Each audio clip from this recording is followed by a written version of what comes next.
بسم الله الرحمن الرحيم. السلام عليكم ورحمة الله وبركاته. بسم الله والصلاة والسلام على رسول الله وعلى آله وأصحابه ومن والاه. Amma ba'd. Kita lanjutkan kembali mempelajari risalah Kashfus Syubuhat karya Syekhul Islam dan pembaharu dakwah tauhid Muhammad bin Abdul Wahhab bin Sulaiman At-Tamimi rahimahullahu ta'ala, yang dijelaskan oleh Fadilatul Syekh Al-Allamah Abdul Aziz bin Baz rahimahullahu ta'ala.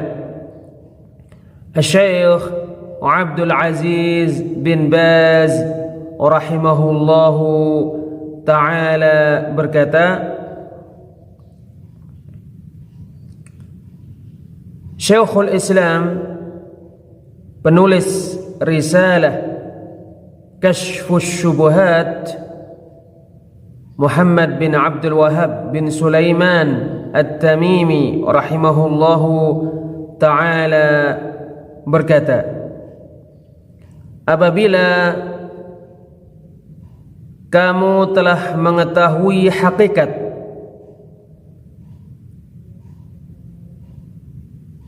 dari perkara yang telah berlalu,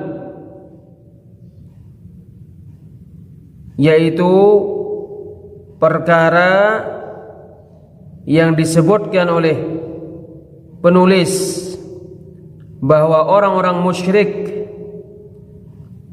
mengakui dan menetapkan bahwa Allah hanya Dialah yang Maha Menciptakan, Maha memberi rizki, Maha mengatur. Sesungguhnya hanya Dialah yang menghidupkan orang-orang yang meninggal dunia. Sesungguhnya hanya Dialah yang menurunkan hujan, dan sesungguhnya Dia Maha Kuasa terhadap segala sesuatu terkait apa yang Dia atur subhanahu wa ta'ala. Tetapi orang-orang musyrik mengingkari tauhid uluhiyah dan pengkhususan ibadah hanya untuk Allah semata. Orang-orang musyrik menganggap bahwasannya tidak mengapa bergantung kepada orang-orang saleh seperti Al-Lat, atau bergantung dengan para nabi seperti Isa, atau bergantung dengan selain mereka dari pohon-pohon dan batu-batuan untuk mencari keberkahan dan untuk mencari syafaat, sebagaimana orang-orang musyrik lakukan bersama dengan Uzza, Manah dan Al-Lat, bersama dengan Isa dan uminya dan ibunya, serta selain itu, dan bersama para malaikat. Orang-orang musyrik menganggap sesungguhnya bergantung dengan orang-orang soleh, dengan para nabi dan selain mereka, atau mencari syafaat dari mereka, meminta pertolongan dengan perantara mereka, menyembelih untuk mereka dan bernadar untuk mereka. Sesungguhnya hal ini tidak mengapa, dan sesungguhnya hal ini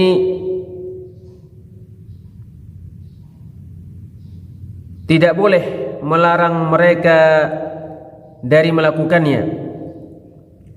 Oleh karena inilah mereka mengingkari Nabi sallallahu alaihi wasallam terkait hal itu, dan mereka berkata kepada Nabi ketika Nabi berkata kepada mereka, ucapkan la ilaha illallah, tidak ada yang berhak diibadai kecuali Allah.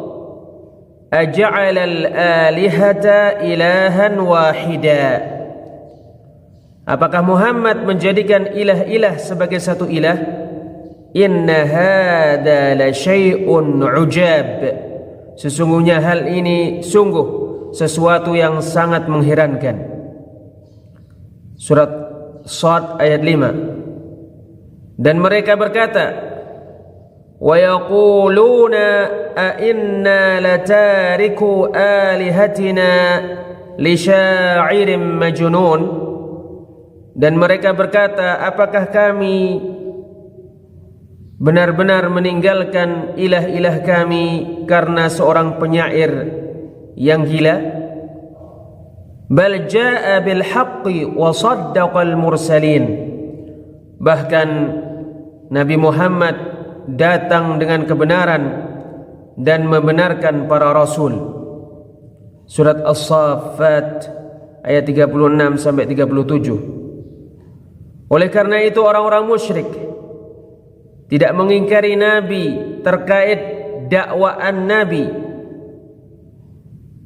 bahwa Allah Rabb mereka, pencipta mereka, pemberi rizki mereka, yang menurunkan hujan,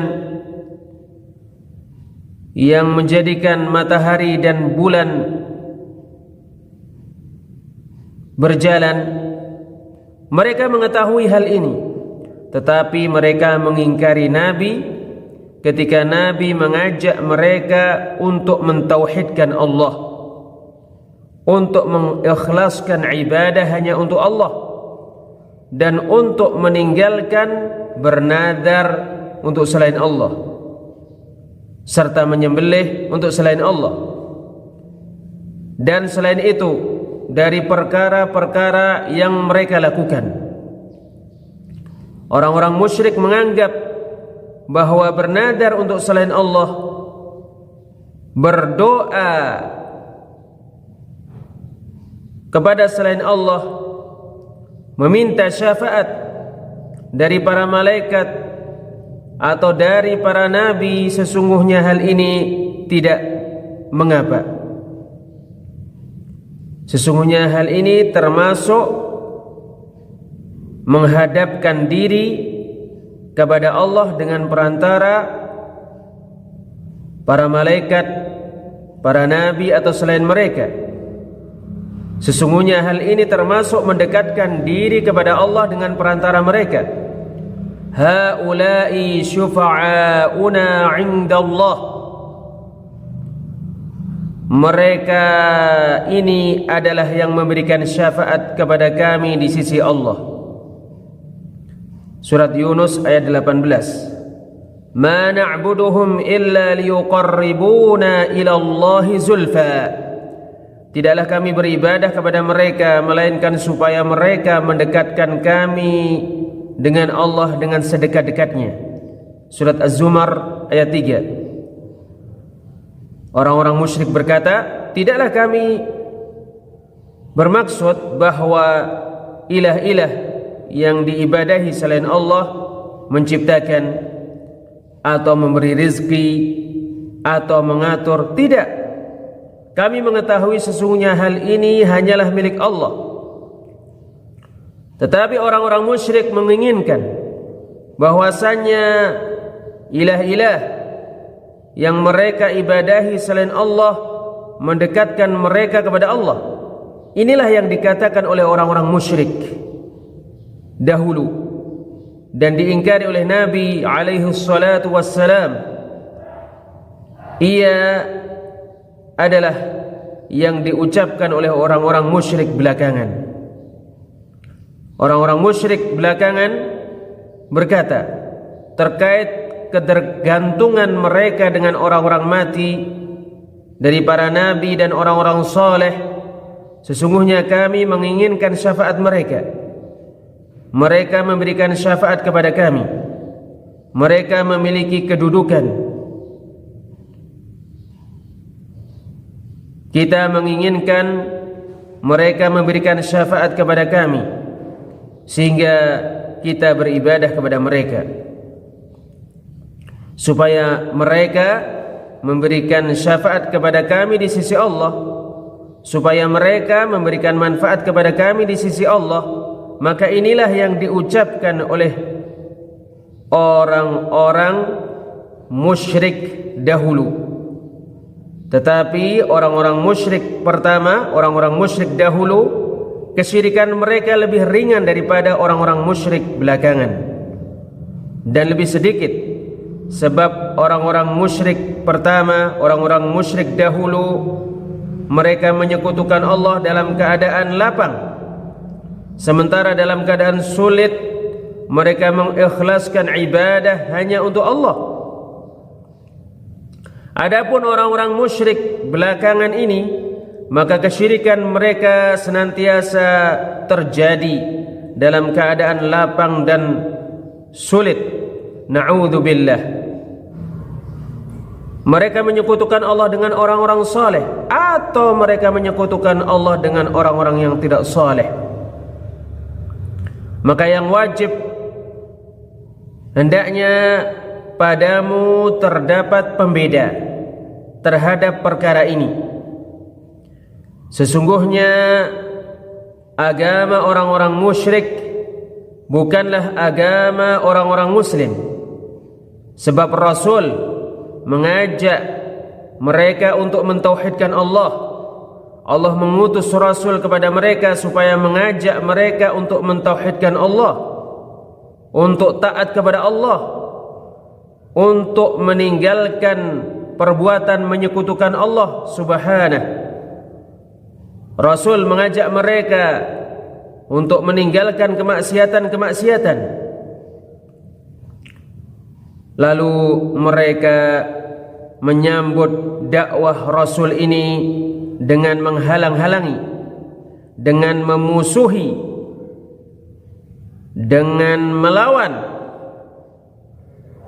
Mereka memerangi Rasul sallallahu alaihi wasallam karena hal ini. Pada perang Badar, pada perang Uhud, pada perang Ahzab, semuanya ini dalam rangka untuk membela agama mereka yang batil. Karena mereka bergantung dengan selain Allah, dan karena mereka menyekutukan Allah Subhanahu wa ta'ala. Tetapi Allah mendukung nabinya dan membuat nabinya mengalahkan mereka, sehingga nabinya menaklukkan mereka di Mekah dengan kekuatan, dengan paksa, dan mereka masuk ke dalam agama Allah dengan berbondong-bondong. Oleh karena itu, semua yang terkait dengan dakwah menunjukkan makna ini. Sesungguhnya orang yang didakwai, apabila dia bergantung dengan orang-orang yang meninggal dunia, atau dengan bintang-bintang atau semacam ini, maka hal ini yang dijelaskan kepadanya. Adapun keberadaan dia menyekutukan Allah terkait rububiyah, ini kesyirikan yang lebih kafir daripada kesyirikan orang-orang terdahulu, orang-orang pertama. Apabila dia mengakui sesungguhnya gurunya mengatur alam semesta, mengatur perkara-perkara, maka kesyirikannya lebih besar daripada kesyirikan Abu Jahal dan semisalnya. Sebab orang-orang musyrik dahulu, orang-orang musyrik pertama, mereka mengetahui tauhid untuk Allah dari sisi rububiyah, yaitu penciptaan, pemberi rizki dan pengaturan, dan mereka menyekutukan Allah terkait uluhiyah, terkait ibadah, terkait takut, harap, berpuasa, salat, menyembelih, bernadar dan selain itu.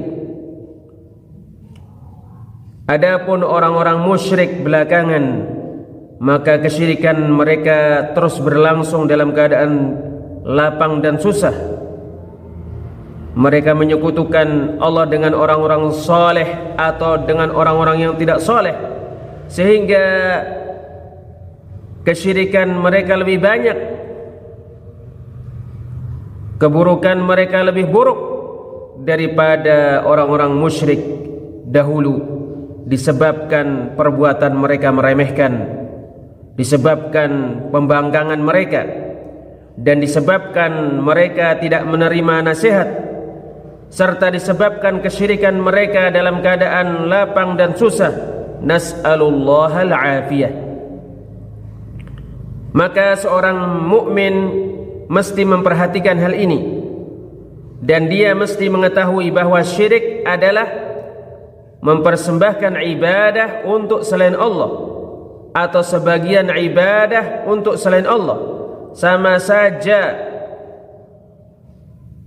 orang yang kafir mengakui tauhid rububiyah atau tidak mengakui, bagaimanapun juga keadaan dia, maka sesungguhnya dia kafir selama dia beribadah kepada selain Allah, selama dia meminta pertolongan kepada selain Allah, selama dia berdoa kepada selain Allah. Nas'alullahal afiyah. Wallahu a'lam bis-shawab. InsyaAllah kita lanjutkan pada pertemuan yang lainnya. Subhanakallahumma wa bihamdik, asyhadu an la ilaha illa anta, astaghfiruka wa atubu ilaik. Wassalamualaikum warahmatullahi wabarakatuh.